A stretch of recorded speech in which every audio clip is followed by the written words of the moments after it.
Eee, Mari kita mulai ibadah siang hari ini. Mari kita berdoa. Bapa, terima kasih Tuhan Yesus atas segala kebaikan dan kemurahan-Mu. Pada hari ini Tuhan memberikan kami kesempatan yang baru, Tuhan memberikan kami anugerah dan kebaikan serta kemurahan untuk bisa mengikuti ibadah Zoom pada siang hari ini. Kiranya Tuhan berkenan untuk memberikan Roh Kudus, memimpin dari awal pertengahan hingga sampai selesainya. Sehingga apa yang kami dengar semua berasal daripada-Mu, terlebih lagi hamba-Mu yang akan menyampaikan firman, yaitu Bu Maria, kiranya Kau penuhkan dengan Roh-Mu yang kudus. Sehingga pada saat kami mendengar yang firman daripada-Mu Tuhan, kami beroleh kebebasan, kami beroleh kemerdekaan dan kelegaan. Terima kasih ya Bapak, pimpin acara ini dari awal pertengahan hingga sampai selesainya. Hanya di dalam nama Tuhan Yesus kami memulai ibadah siang hari ini. Haleluya. Amin.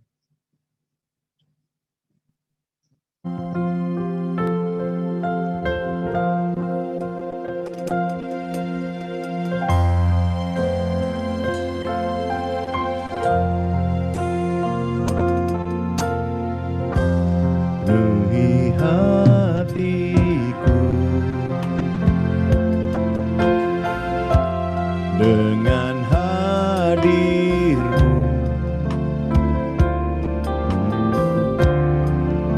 Ku rindu memandang wajah-Mu, oh Tuhan, di dalam kekudusan-Mu.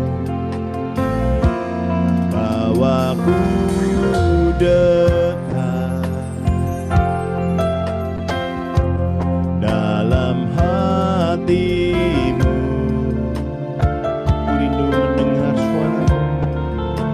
Ku rindu mendengar suara-Mu, oh Tuhan, di tempat kudus-Mu sekarang. Ku rasakan kasih-Mu dan indahnya kekudusan-Mu. Penuhi dengan kasih-Mu, diam di hadirat-Mu. Ku mengangkat tanganku dan ku bersyukur menyembah-Mu. Penuhi dengan kasih-Mu, diam di hadirat-Mu.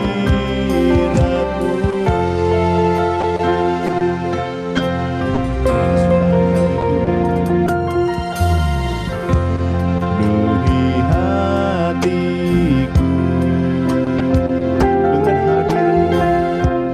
dengan hadir-Mu. Ku rindu memandang wajah-Mu, oh Tuhan, di dalam kekudusan-Mu. Bawaku dekat dalam hati-Mu.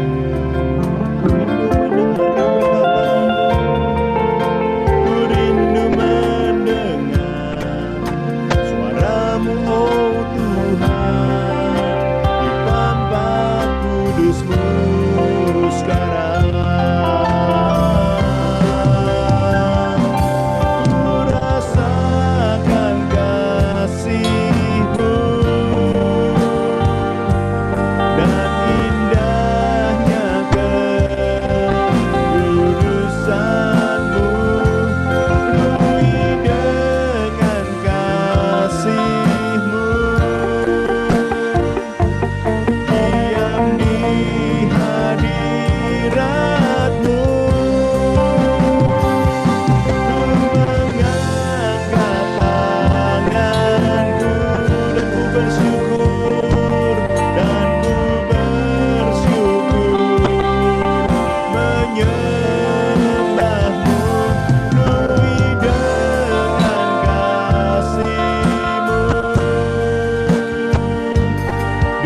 Yesusku.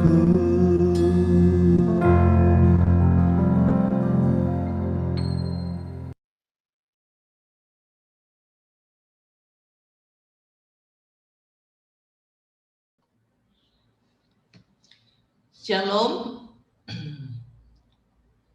Selamat bergabung kembali dengan ibadah Gereja Allah Baik Rehoboth. Selamat menghadiri, dan pada pagi hari ini ada sesuatu yang istimewa, yang lain daripada yang lain. Akan ada kesaksian, sebuah kesaksian yang tempo hari diberitakan pada saya. Saya memandang satu hal yang sangat luar biasa. Ada kesaksian dari seorang jemaat kita, yaitu Ibu Aga. Mohon Ibu Aga untuk boleh tampil ya, Ibu Aga. Iya, halo, shalom semuanya, sore, siang. Ya kemarin beberapa minggu yang lalu saya ikut khotbah yang Ibu Gembala khotbahin. Terus di situ saya diingatkan sama Tuhan betapa besar kebaikan Tuhan sama saya dan keluarga. Kami dari Mojokerto tadinya, terus kami pindah ke Serpong sini karena gara-gara anak saya nggak mau balik lagi ke Mojokerto. Walaupun di Mojokerto kita udah ada usaha. Dan almarhum papa saya juga nggak mengizinkan untuk balik lagi ke sana. Dan ternyata waktu itu papa maunya saya ada di sana saat papa nggak ada. Dan singkat cerita kita tinggal di Serpong sini, kita sewa 2 tahun. Saat itu kita cari-cari rumah agak sulit ya, karena biayanya kan beda banget sama di Mojokerto gitu kan. Di sana bisa dapat 2 tahun, di sini cuma dapat setahun. Dan akhirnya kita cari-cari, kita dapatlah di sini klaster baru yang biaya sewanya masih bisa kita jangkau gitu. Terus akhirnya kita udah mau 2 tahun di sini. Saat kita mau perpanjang, saya tanya sama suami saya, coba tanya perpanjangnya. Semoga nggak naik karena kan lagi pandemi gini gitu kan. Terus suami saya tanya sama agent, kata agentnya nggak bisa kok, ownernya maunya naik tapi nggak mau turun, nggak mau sama gitu. Terus akhirnya ownernya menetapkan kita dapat kenaikan sekitar 4 juta. Saat itu saya sama suami bingung karena kan duit di kita cuma ada sekitar 35% dari yang ownernya mau gitu kan. Terus saya bingung, saya doa, saya tanya Tuhan ini gimana gitu kan. Terus akhirnya saya bilang, saya coba deh ngomong sama agentnya gitu. Saya WA agentnya, saya bilang, Ci tolong bilang sama ownernya kita bisanya naiknya cuma 500.000 gitu. Walaupun sulit gitu kalau naik 500.000, aneh gitu kan. Maksudnya dia mintanya 4 juta, tiba-tiba kita cuma minta 500.000 gitu. Tapi saya juga tahu, saya bilang, tapi saya juga kasih syarat. Saya bilang, begitu ownernya setuju, kita bayar 60% dulu gitu. Walaupun saat itu saya cuma mikir duit cuma ada 35%, sekitar 30-35% itu, tapi saya dengan nekatnya saya bilang duit akan saya transfer 60% begitu ownernya setuju. Terus akhirnya singkat cerita 1-2 minggu kemudian ownernya bilang setuju dengan kenaikan 500.000. Kita yang kaget gitu. Ownernya baik banget ya, maksudnya sampai tadinya dia mau naik 4 juta tiba-tiba langsung naiknya cuma 500.000 gitu kan. Tadi soalnya kan awalnya kita ambil 2 tahun, tapi ini kita cuma sanggupnya ambil 1 tahun. Terus begitu owner setuju, kita langsung lihat gitu di tabungan, puji Tuhan ternyata ada 70% gitu dari yang ownernya, dari total uang sewanya itu kita terkumpul ternyata 70% lebih. Dan kita sampai kaget gitu kan. Saya sama suami cuma pikirnya saya sama suami mau jualin apa aja deh yang ada gitu. Maksudnya jualin misalnya ada customer kita yang minta dibeliin ini, beliin itu, kita coba cariin gitu. Selain buah, di sini juga kita buah gitu kan, jualan buah dari petani di daerah Surabaya, daerah Jawa Timur gitu. Karena kan dulu kita juga ambil buah di petani itu gitu kan.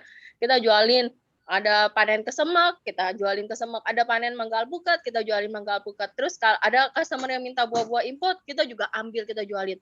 Bahkan ada bakpao yang terkenal yang kita cuma ngambil 1.000 perak satu biji, kita jualin gitu. Saya berapapun keuntungannya, aku sama suami nggak mikir gitu. Yang penting kita berusaha dulu. Kita berusaha dulu jualin apa aja. Karena kan memang suami memutuskan untuk usaha. Jadi tidak ada penghasilan kecuali penjualan itu aja gitu loh. Saya sama suami cuma pikir kita nggak mungkin bakalan dikasih kekurangan gitu. Nggak mungkin dikasih kita menderita di sini. Karena kalau memang Tuhan udah berkehendak kita di sini, pasti Tuhan udah sediain segala macam uangnya gitu. Dan selain itu, saya sama suami cuma mikir kita nggak bisa juga kayak kekep gitu. Walaupun kita saat itu butuh duit ya, tapi misalnya orang tua butuh misalnya beli vitamin atau misalnya apa untuk kasih orang tua beli makanan atau apa, kita nggak pernah mikirin gitu. Misalnya sampai mama bilang, lu kan butuh duit buat kok bayar kontrakan, tapi kenapa lu boros-boros untuk kasih ini itu. Terus cuma pikir Tuhan itu nggak mungkin bakalan biarin kita kekurangan mah kalau misalnya kita kasih berkat kita kasih ke mama tapi Tuhan nggak kasih berkat itu nggak mungkin mah karena kalau Tuhan nggak kasih itu kita nggak punya apa-apa nanti buat kasih ke mama gitu atau buat orang-orang yang membutuhkan gitu. Jadi selama memang dari dulu kita cuma pikir apa yang Tuhan tanamkan di hati kita coba untuk jalanin gitu. Dan benar memang seperti yang Ibu Gembala bilang di masa pandemi ini justru saya sama suami sama anak-anak itu malah keadaannya berputar balik gitu daripada yang waktu di Mojokerto gitu. Kita sampai bingung juga waktu di Mojokerto kita susah payah saya bangun pagi terus tutup kedainya itu malam gitu sampai kita capek sendiri tapi penghasilan kita ya nggak sebanding gitu dengan ini selalu kekurangan. Terus tapi di sini malah setelah pandemik ini ya Tuhan juga yang atur gitu. Sebelum pandemik kita disuruh pindah ke Jakarta karena ternyata tempat ruko yang kita tinggalin kemarin itu yang tempat usaha itu sebelahan dengan rumah sakit. Jadi kan bisa kebayang ya kalau misal masa pandemi gini pasti kalau kita tetap bertahan gitu, tetap ingin ego kita di situ pasti usahanya hancur karena kita nggak ada customer. Kan kita juga sempat komunikasi dengan yang penyewa barunya, dia bilang udah kayak kuburan sepi banget nggak ada yang lewat gitu loh, bukannya nggak ada yang makan nggak ada yang lewat malah gitu ke situ. Jadi memang saya sama suami cuma pikir ya apa yang Tuhan mau itu yang kita lakukan aja gitu. Benar-benar ya nggak selalu setiap musibah yang Tuhan kasih gitu kan, maksudnya pandemi ini kan musibah buat keseluruhan gitu kan, tapi membuat jemaatnya tuh susah gitu, enggak gitu. Saya sama suami sampai berpikir, ya ampun Tuhan tuh baik banget gitu menyuruh kita tuh untuk pindah dulu sebelum pandemik. Karena kita pindah sini, kita menetap di Tangerang ini bulan Desember, pandemik mulai itu sekitar bulan awal Maret. Itu kan jaraknya dekat sekali gitu. Dan juga saya ingat yang Ibu Gembala bilang belajar untuk mengasihi orang yang membenci kita gitu, walaupun susah. Memang benar gitu saat itu susah. Memang ada saat itu kemarin itu sebelum saya bayar kontrakan ada adik saya juga yang sikapnya beda gitu ke saya. Cuma saya nggak ambil pusing gitu. Saya bilang kalau saya ada jualan apa saya kasih dia. Nih lu mau nggak bantuin gua cariin barang ini. Dan saya kasih dia keuntungannya lah pasti gitu kan. Dan dari situ sikapnya dia berubah gitu ke saya. Dan saya cuma pikir ya nggak berpikir macam-macam sih, Mas. Saya cuma pikir ya dia butuh, ya udah saya tolong, orang lain saya tolong kenapa dia tidak saya tolong gitu. Dan itu aja. Terus ada sering gitu kejadian misalnya petaninya kirimin ke Semek, saya cuma minta 100 kilo tapi dikirimin sampai 300 kilo. Terus saya bilang saya saat itu sebenarnya marah gitu sama petani. Saya bilang, Pak, ini saya gimana ngabisinnya? Karena saya kan udah kumpulin PO gitu. Saya kumpulin PO-nya 100 kilo, tapi Bapak kirimin 300 kilo, 200 kilo, saya mau apain? Saya bilang. Terus dia cuma bilang, ya udah Bu, Ibu ambil aja 100 kilo, itu sisanya buang aja di situ. Tapi saya nggak tega gitu, saya bilang langsung misalnya, udah ambil aja dah, nggak apa-apa deh, terserah deh nanti Tuhan yang atur aja gimana. Kalau itu kalau memang itu ya udah terserah deh nanti gimana nantinya gitu. Yang penting ambil aja dulu daripada dibuang kan sayang. Terus akhirnya puji Tuhan ya tetap habis gitu. Dan juga saya sering gitu terjadi sama petani-petani yang supplier lain gitu Bu. yang dikirim ke kita jelek gitu, dan ternyata kita bilang saya nggak bisa jual ini karena barangnya rusak, saya bilang. Tapi dia dengan berbagai macam cara gitu, dia apa sih alasannya, akhirnya nggak jadi ambil. Terus saya bilang sama suami, ya udah bayarin aja deh, nggak apa-apa, nggak seberapa, udah kita jadiin apa, akhirnya kita bisa bikin jadi selai gitu saat itu, strawberry ya. Jadi segala macam tuh kita belajar untuk apa ya, setiap situasi yang ada tuh pikir ya udah deh, pasti ada maksudnya Tuhan gitu, maksudnya Tuhan nanti pasti ada gitu. Jadi semuanya itu pasti udah Tuhan cukupi gitu.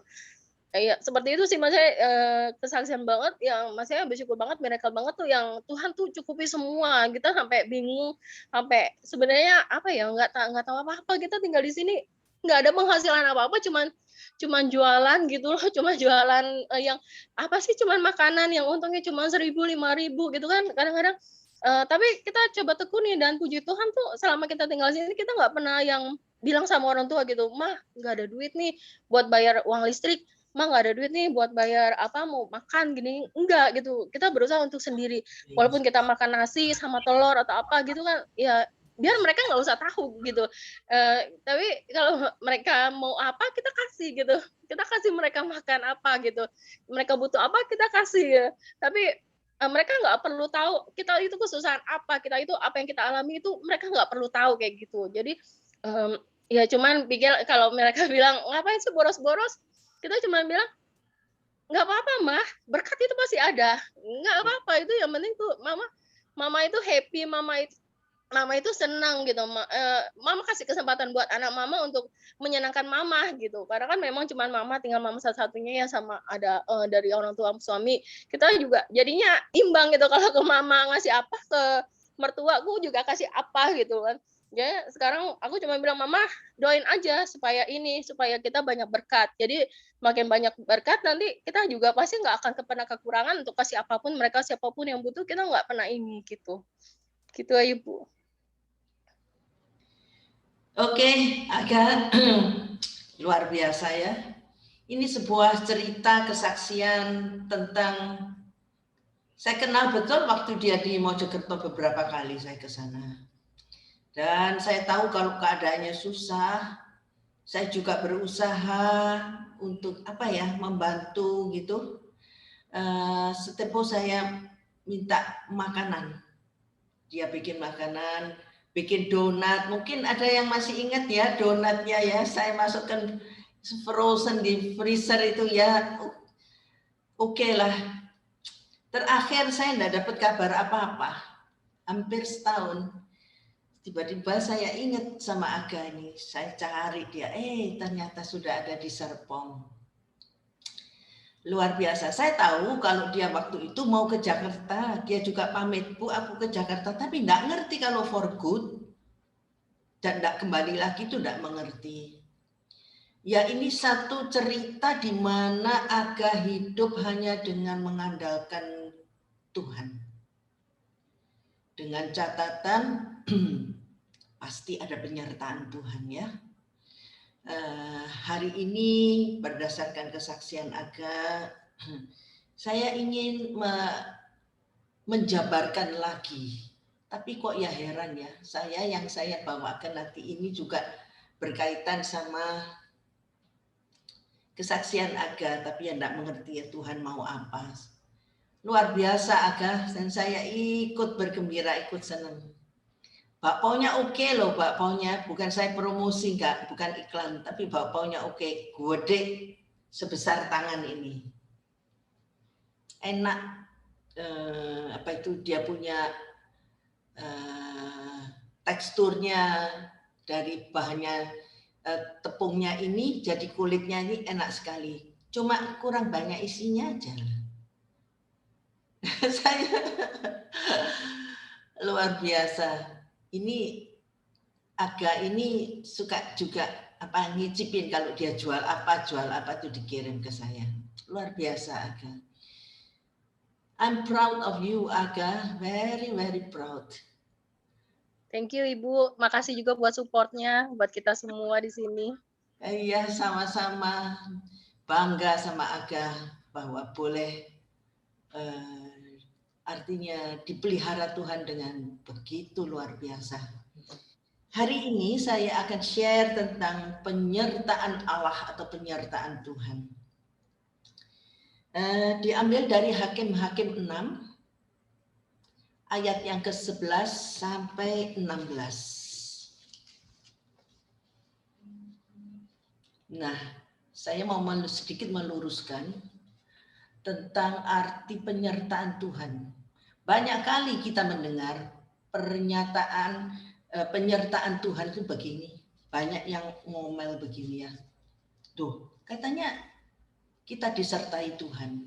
Tetapi kok keadaannya seperti ini? Persis seperti apa yang Aga alami. Katanya disertai Tuhan, tetapi dalam keadaan yang sangat-sangat sulit. Bapak Ibu yang terkasih, mari kita buka Hakim-Hakim pasal 6 ayat 11. Yuk kita sama-sama baca ya. Kemudian datanglah malaikat Tuhan dan duduk di bawah pohon terbantin di Ofra, kepunyaan Yoas, orang Abiezer itu. Sedang Gideon anaknya mengirik gandum dalam tempat pemerasan anggur agar tersembunyi bagi orang Midian. Lanjut.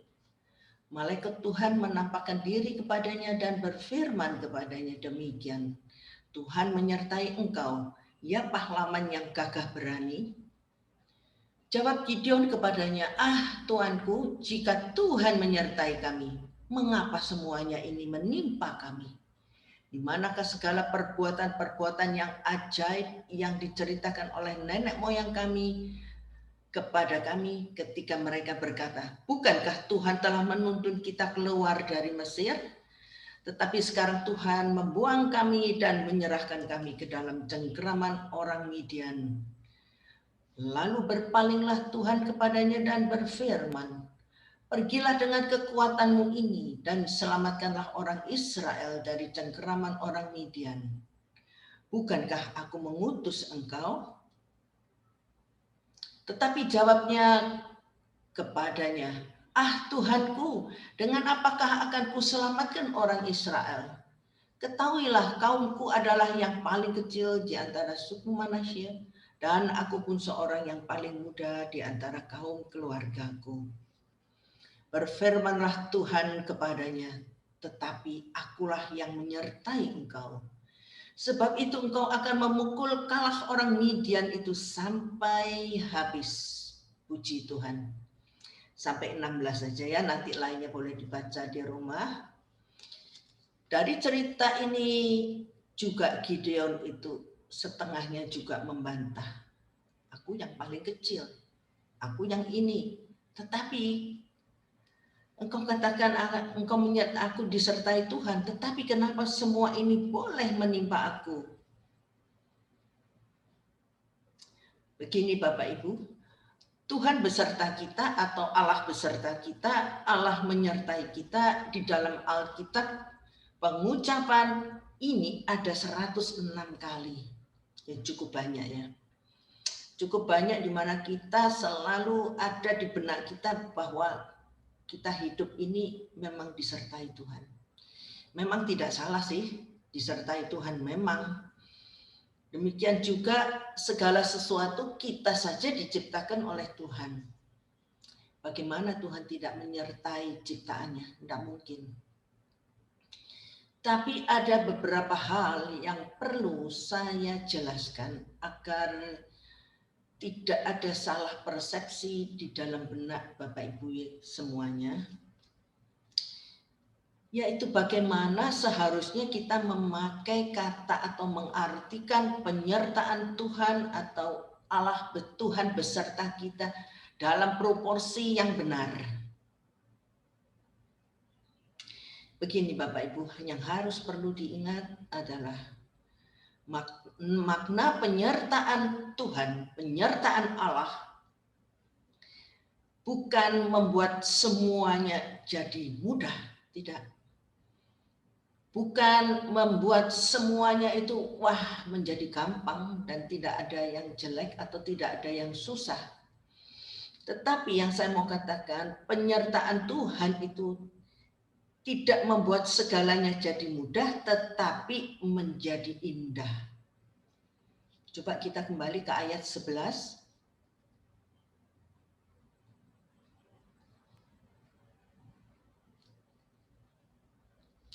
Nah, kemudian datanglah malaikat Tuhan dan duduk di bawah pohon terbantin di Ofra, kepunyaan Yoas, orang Abiezer itu, sedang Gideon anaknya mengirik gandum dalam tempat pemerasan anggur agar tersembunyi bagi orang Midian. Di waktu itu keadaan di mana orang Midian itu termasuk yang menjajah mereka, jadi menjadi satu ketakutan bagi bangsanya Gideon ini, di mana ketika Gideon ini menanam sayur, menanam segalanya untuk keperluan makan, itu sering dirusak dan dihancurkan oleh bangsa Midian. Jadi mereka ini bersembunyi ya dari kejaran orang Midian. Di zaman itu demikian keadaannya. Allah menyertai bangsa Israel. Kita pun tahu kalau Allah menyertai bangsa Israel dengan adanya tiang awan dan tiang api. Di sana kita bisa tahu kalau memang Allah itu menyertai Israel. Tetapi dengan penyertaan ini, setelah kita juga sudah menelusuri, membaca isi daripada kitab suci, tidak berarti bahwa bangsa Israel walaupun disertai Tuhan tidak punya permasalahan, tidak punya ancaman. Malah sebaliknya, ancaman demi ancaman, peperangan demi peperangan, hambatan demi hambatan, semuanya mereka menjalani dan harus dijalani oleh bangsa Israel. Sejak Musa membantu mereka keluar dari Mesir, segalanya tidak berjalan dengan mudah. Banyak hal yang tidak enak yang harus dihadapi bangsa Israel.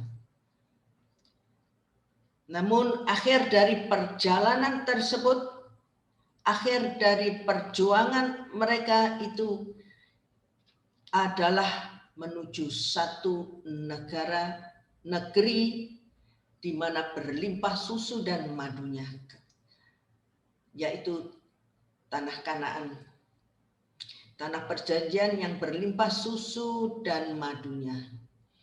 Jadi Bapak Ibu yang saya kasihi, seperti yang disaksikan oleh Aga,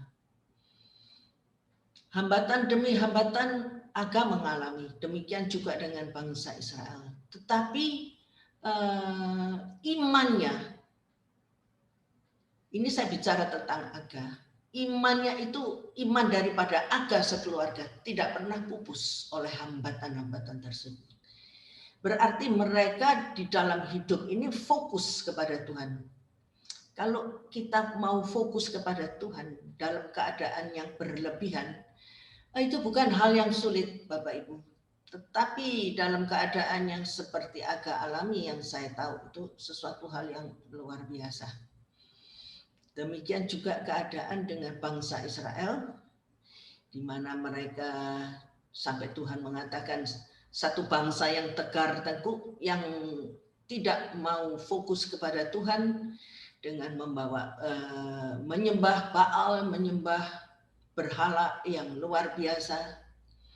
Tetapi Tuhan itu mengiring mereka dengan satu maksud, yaitu memberikan yang terbaik kepada mereka, yaitu sebuah tanah yang dijanjikan Tuhan yang penuh susu dan madu. Bapak Ibu yang terkasih, seorang bapak tidak akan memberikan yang jelek kepada anaknya. Saya percaya Bapak Ibu sendiri adalah satu orang tua yang akan menyediakan segalanya bagi anak-anak dan keluarganya. Demikian juga dengan Allah Bapa yang sudah menciptakan setiap daripada kami ini untuk memberikan segala yang terbaik. Demikian juga dengan kehidupan kita sebagai orang percaya. Tuhan itu tidak pernah berjanji, tidak pernah ada ayatnya yang menuliskan membebaskan kita dari masalah, enggak ada. Malah sebaliknya, masalah setempo bisa membuat kita lebih dekat kepada Tuhan. Bukti corona yang ada saat ini yang kita rasakan sudah hampir lebih dari setahun mau mendekati 1,5 tahun, di mana dalam keadaan seperti ini kita hanya berharap kepada Tuhan. Yang dulunya tidak mengenal Tuhan, tetapi saat sekarang mereka akan mencari Tuhan. Mencari Tuhan karena di dalam keadaan seperti ini hanya Tuhanlah yang punya power. Uang tidak punya power. Jadi hanya Tuhan yang punya power. Jadi keadaan seperti ini mengembalikan kita kepada posisi fokus kepada Tuhan. Yang mana adalah tujuan dari penciptaan manusia untuk kita selalu fokus kepada Tuhan dan melayani Tuhan. Tidak pernah ada ayat yang menceritakan membebaskan kita dari masalah. Tetapi Tuhan berjanji akan memberikan kekuatan supaya dikala kita menghadapi kesulitan, Dia memberikan kekuatan supaya kita bisa meraih yang terbaik. Itu adalah janji Tuhan. Perlu juga diketahui bahwa penyertaan Tuhan tidak menghilangkan masalah. Ada di ayat ke-13, boleh ditampilkan.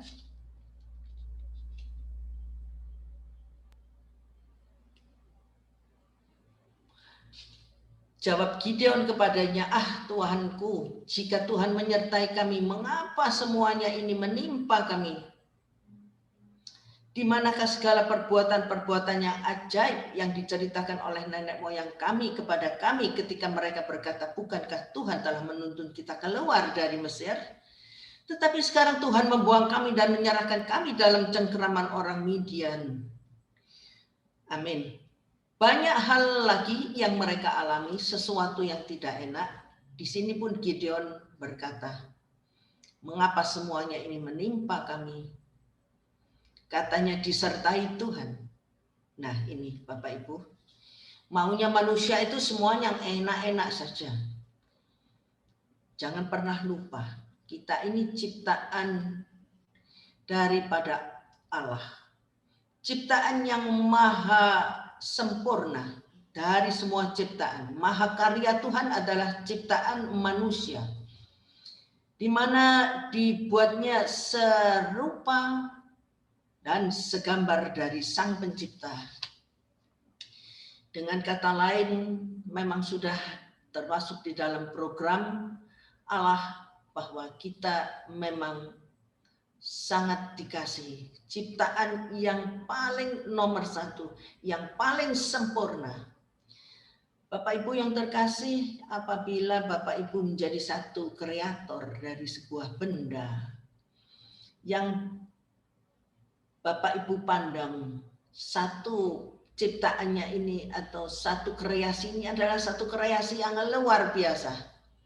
Pastinya Bapak Ibu sebagai kreatornya, sebagai sang penciptanya akan memusatkan perhatian, pemeliharaan atas barang ciptaannya itu yang dianggap sesuatu barang ciptaan yang unik.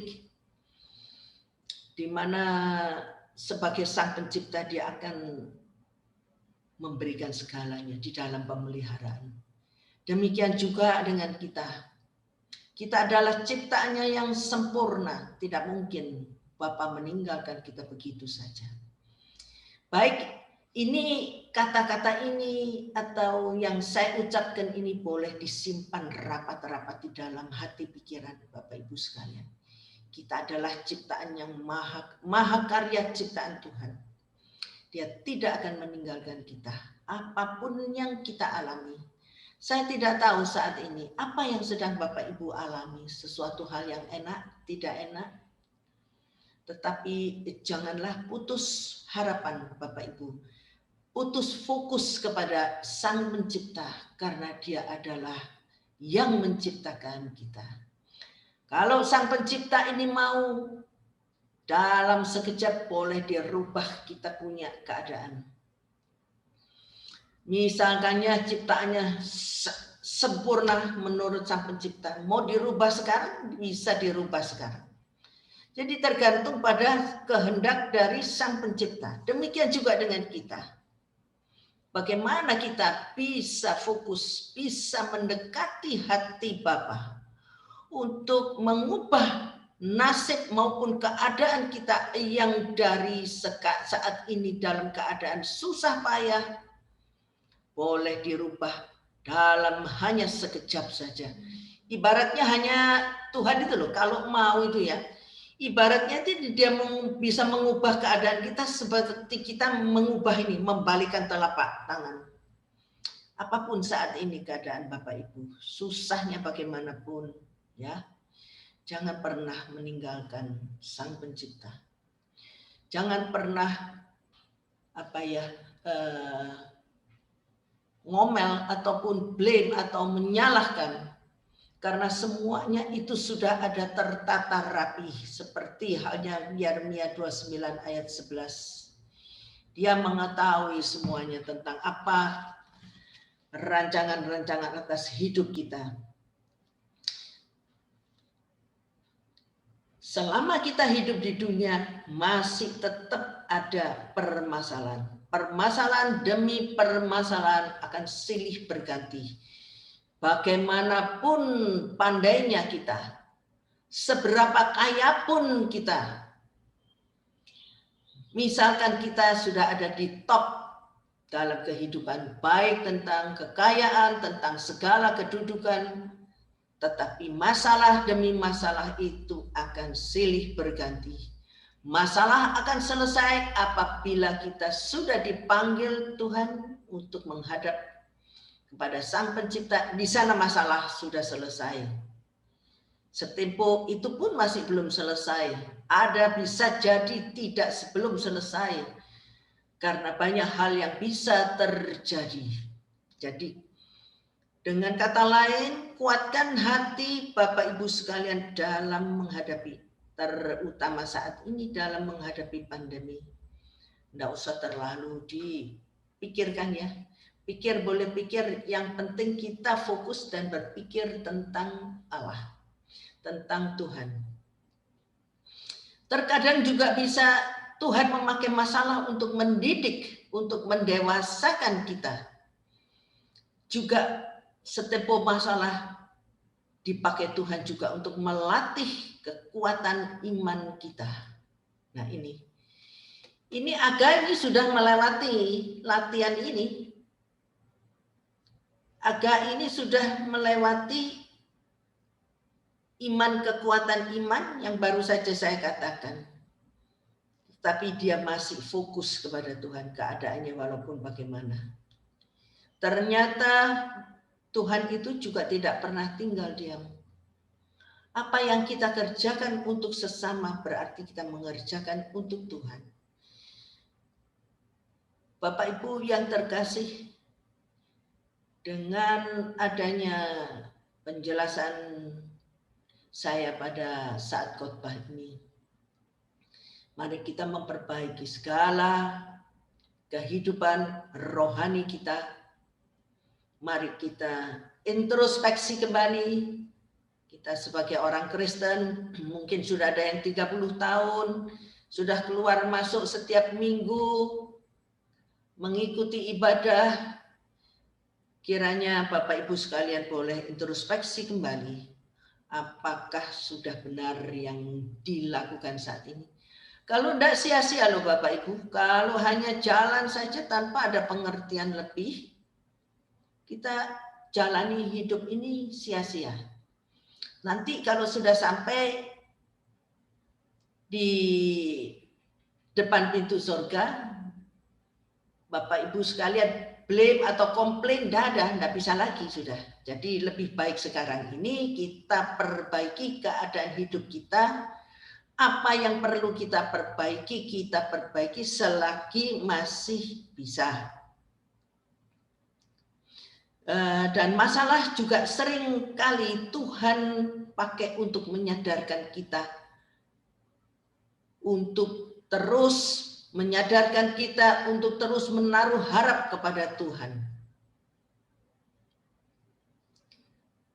Masalah seringkali Tuhan pakai untuk menyadarkan kita untuk terus menaruh harap kepada Tuhan. Jadi janganlah putus-putus untuk berharap, berdoa. Jadi tetap konstan, tetap sama. Tuhan itu menyertai kita untuk memberikan kemampuan kepada kita. Ada di ayat yang ke-14. Di ayat ke-14. Ya, ini Yeremia tadi. Sebab aku ini mengetahui rancangan, rancangan apa yang ada padaku mengenai kamu. Dia penciptanya kok. Demikianlah firman Tuhan, yaitu rancangan damai sejahtera dan bukan rancangan kecelakaan. Untuk memberikan kepadamu hari depan yang penuh harapan. Jadi Tuhan itu sudah merancangkan apa segalanya. Dan saya pun percaya hari ini saya boleh khotbah dengan judul ini pun sudah ditentukan. Setiap langkah kita sudah ditentukan. Jadi Bapak Ibu enggak usah terlalu dalam arti kata kalau menghadapi sesuatu persoalan, ya enggak usah sampai semuanya itu menjadi beban dari tubuh pikiran kita sampai berlarut-larut. Hanya dengan satu prinsip, Tuhan itu menyertai kita. Apapun keadaan kita, Dia tidak pernah meninggalkan kita. Kembali ke ayat yang ke-14. Lalu berpalinglah Tuhan kepadanya dan berfirman, pergilah dengan kekuatanmu ini, selamatkanlah orang Israel dari cengkeraman orang Midian. Bukankah aku mengutus engkau? Jadi di sini semuanya sudah tertata dengan rapi untuk kita yang percaya kepadanya. Sesungguhnya Allah itu tidak pernah meninggalkan kita. Dia selalu ada untuk memberi kekuatan kepada setiap anak-anaknya. Tuhan pun tidak pernah membiarkan kita sendiri. Sebagai satu contoh, ketika Petrus dan kawan-kawan menghadapi ombak yang mengguncang perahu mereka, Yesus ataupun Allah ataupun Tuhan ada dan menolong mereka. Ketika kehabisan anggur, pernikahan di Kana, di mana mujizat yang pertama Tuhan kerjakan, Yesus pun ada. Dan Dia pun memberikan pertolongan. Banyak hal lain lagi di dalam Alkitab yang menceritakan pertolongan Tuhan itu selalu ada. Dan selalu tepat pada waktunya. Penyertaan Tuhan akan menjamin kita untuk menyelesaikan masalah. Ingat baik-baik Bapak Ibu yang terkasih. Penyertaan Tuhan adalah satu jaminan bahwa kita dapat menyelesaikan masalah. Hanya dengan penyertaan Tuhan, masalah itu akan selesai. Jadi Bapak Ibu, apapun saat ini yang sedang Bapak Ibu hadapi masalah yang rumit, pelik, mari. Punya satu iman, punya satu keyakinan bahwa penyertaan Tuhan akan memberikan kita satu masalah, satu jalan keluar untuk setiap masalah kita. Hanya ini yang perlu difokuskan di dalam benak pikiran kita, di dalam hati kita, apapun yang kita hadapi. Tuhan akan memberikan jalan keluar. Tuhan akan menyelesaikan setiap permasalahan kita. Karena penyertaan Tuhan salah satu gunanya adalah untuk menyelesaikan apa yang menjadi masalah daripada kita. Percaya dengan kekuatan dari Tuhan, semua pasti bisa kita selesaikan.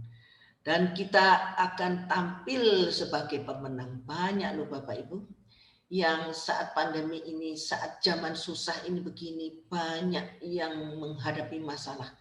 Tetapi banyak juga yang keluar sebagai pemenang. Jadi bukan setiap masalah itu segalanya itu jelek. Termasuk pandemi ini. Buat saya kalau tidak ada pandemi saya tidak turun 8-10 kilo. Masih banyak lagi manfaat daripada yang lain. Ya itu Bapak Ibu sekalian, percaya dengan kekuatan dari Tuhan, semuanya pasti bisa kita selesaikan dan kita akan tampil sebagai pemenang. Bersama Tuhan, tidak ada permasalahan yang kita tidak dapat selesaikan. Mari ini pun ditanam rapat-rapat di dalam hati kita. Apapun yang sedang kita hadapi saat ini, pasti kita dapat selesaikan dengan baik. Di dalam segala perkara, Allah itu berjanji menyertai kita dan memberikan kekuatan kepada kita, dan kita ditampilkan sebagai pemenang. Jadi di dalam segala hal, satu hal kesusahan, Tuhan itu berjanji menyertai kita, memberikan kita kekuatan, dan memberikan kita kemenangan. Jadi Bapak Ibu yang terkasih, saat Yesus menghadapi masa-masa sulit, mau naik ke kayu salib, dia pun sebagai manusia, seperti yang kita saat ini juga mengalami. Merasakan kayaknya Tuhan itu sudah jauh daripada kita. Tuhan Yesus sendiri merasakan waktu-waktu itu. Ketika dia berdoa di Getsemani, serasa dia ditinggal oleh Bapaknya. Demikian juga kita manusia. Di dalam hal-hal yang sangat rumit, rasanya Tuhan itu sudah tidak ada lagi. Apa yo seenek sih Tuhan iki Tuhan, di manakah engkau? Kenapa aku boleh menghadapi masalah seperti ini? Adakah engkau masih menyertai aku? Ini yang selalu ada banyak di dalam pikiran manusia. Hari ini Tuhan minta saya untuk memberikan penjelasan, untuk memberikan pencerahan. Kok ya sama ceritanya Aga ini kesaksian.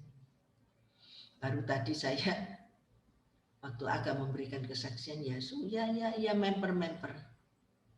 Boleh dikatakan searah sejalan dengan kesaksian daripada Aga. Jadi Bapak Ibu, kalau kita satu waktu rasanya kita, Tuhan, Engkau masih adakah menyertai aku? Kenapa boleh kita alami semua ini? Hapus itu dari benak Bapak Ibu sekalian. Yesus juga sudah mengalami. Di saat di Getsemani pun dia mengalami hal itu. Saking takutnya sampai berpeluh seperti tetesan darah. Yesus sebagai manusia seutuhnya sudah mengalami. Dan apa yang dicontohkan Yesus itulah apa yang sedang saat ini juga kita banyak sekali alami. Keadaan yang seolah-olah Bapa tidak menyertai kita lagi. Yesus pun juga sudah menjalani hal tersebut dan dikatakan, aku akan menyertai engkau sampai akhir zaman.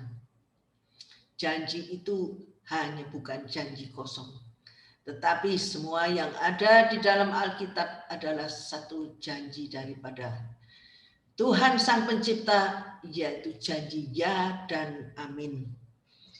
Jadi Bapak Ibu yang terkasih, sudah ya, saya sudah sampai di akhir.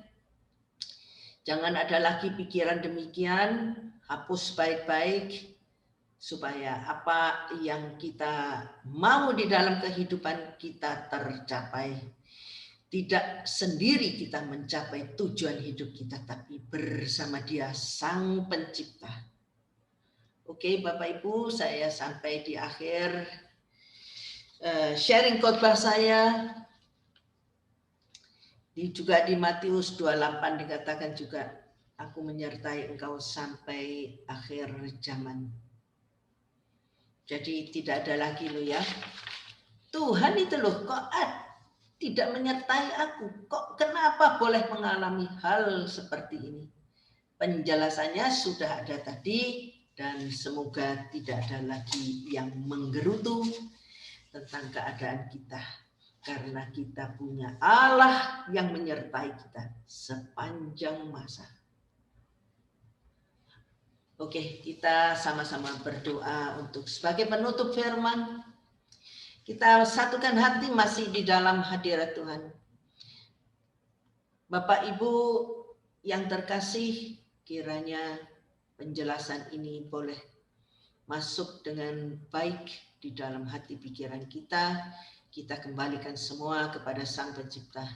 Bapa di surga, kami bersyukur kami punya Allah seperti Engkau yang senantiasa selalu mengiring setiap kehidupan kami. Ada hal-hal yang kami alami di atas dunia ini. Setempo kami punya satu sanksi, punya satu ragu-ragu. Apakah Engkau masih menyertai kami, Tuhan? Tetapi hari ini Engkau sudah memberikan penjelasan. Engkau tidak pernah meninggalkan setiap kami. Karena kami adalah ciptaan mahakarya-Mu, Tuhan.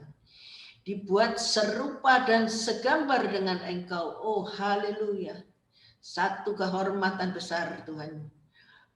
Engkau berikan kepada setiap manusia, yaitu kami-kami ini, Tuhan. Sebagai ciptaan yang luar biasa.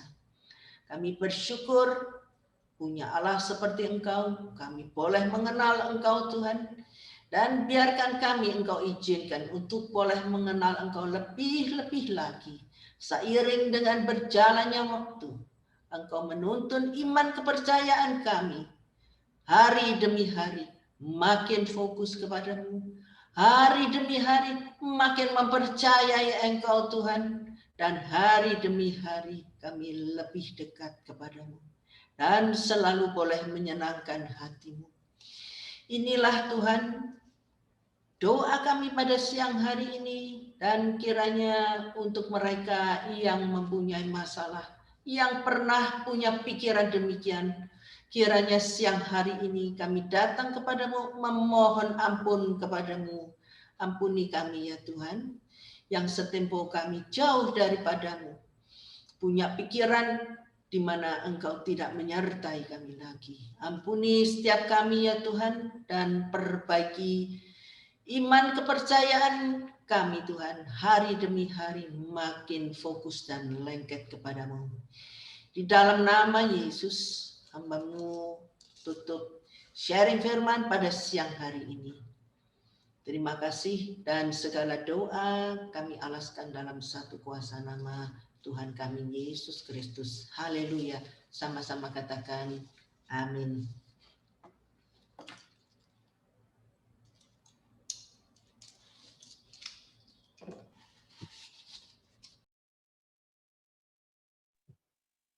Terima kasih Bu Maria atas firman-Nya. Pengumuman GAP Robot.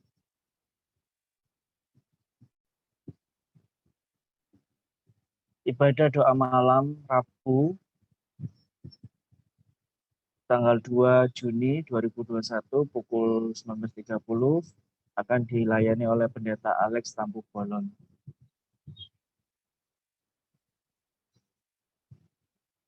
Dan ibadah Zoom Minggu tanggal 6 Juni 2021 pukul 12 dilayani oleh Evangelis Ruth Julia disertai dengan perjamuan kudus.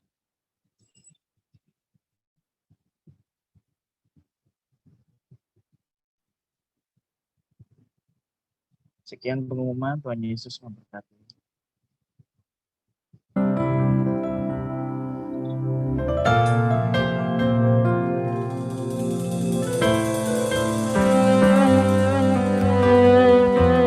Terima kasih Tuhan.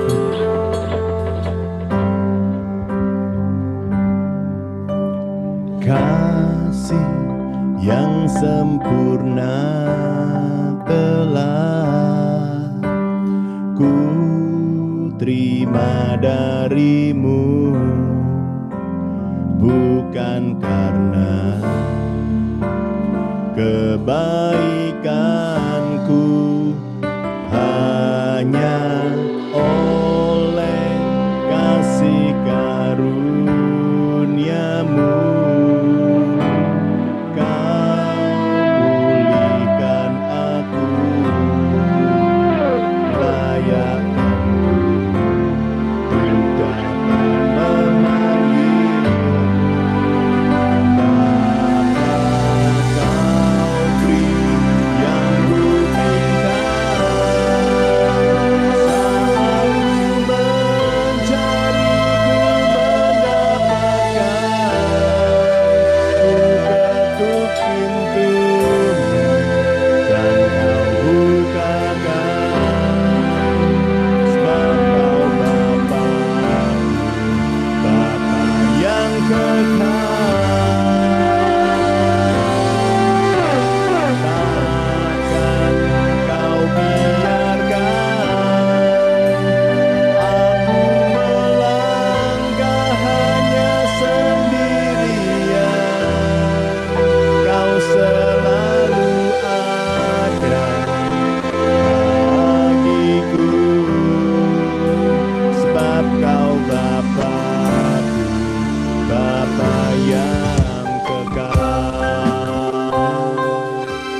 Mari kita sebelum kita akhiri ibadah siang hari ini, mari kita tutup dalam doa. Ya Bapa kami yang ada di surga, suatu anugerah bagi kami bahwa kami boleh kembali diingatkan, kami boleh ditegur. Biarlah pada siang hari ini firman Tuhan yang sudah kami dengar, biarlah itu menjadi pegangan, menjadi kekuatan kami saat ini. Karena kami tahu Engkau Bapa kami. Kami percaya kami boleh memanggil Engkau Bapa. Karena kami sesungguhnya saat kami percaya kepada Engkau, kami adalah anak-anak-Mu. Dan kami boleh memanggil Engkau Bapa. Saat kami sudah merayakan kenaikan Yesus ke surga, kemudian kita memperingati pencurahan Roh Kudus. Biarlah kita diingatkan sekali lagi pada siang hari ini bahwa Dia Tuhan yang selalu menyertai. Karena Dia naik ke surga, Dia tidak meninggalkan kita. Salah satu buktinya yaitu kita diberi Roh Kudus. Dan Roh Kudus itu ada di dalam kita, anak-anaknya yang percaya. Dan melalui Roh Kudus kita boleh memanggil Allah sebagai Bapa kita. Biarlah pada siang hari ini kita tetap berpegang teguh dengan penuh keyakinan bahwa Dia Allah yang menyertai. Sesuai namanya yaitu Immanuel. Yesus lahir dan Dia diberi nama Immanuel, yang artinya Tuhan menyertai kita. Terima kasih Bapak, kami juga mengucap syukur buat hamba-Mu, Ibu Gembala yang sudah menyampaikan firman Tuhan. Biarlah Engkau berkati kesehatannya. Biarlah Engkau memberkati seluruh kehidupannya, Bapak. Biarlah apa yang Engkau percayakan, domba-domba yang Engkau percayakan kepadanya boleh menjadi contoh, boleh menjadi berkat bagi kehidupannya. Berkati di dalam nama Tuhan Yesus Kristus, khususnya kesehatannya. Biarlah apa yang hamba-Mu lakukan, Ibu Gembala lakukan, boleh menjadi contoh bagi kami, jemaat-jemaat Tuhan. Terima kasih Tuhan, pada saat ini mari kita jemaat Tuhan, sebelum kita akhiri, biarlah Tuhan memberkati engkau dan melindungi engkau. Tuhan menyinari engkau dengan wajah-Nya dan memberi engkau kasih karunia. Tuhan menghadapkan wajah-Nya kepadamu dan memberi engkau damai sejahtera. Saat ini pulanglah, pergilah, beritakan bahwa Allah menyertai kita sampai akhir zaman. Di dalam nama Tuhan Yesus bagi kita semua yang sudah diberkati pada siang hari ini, mari kita katakan amin.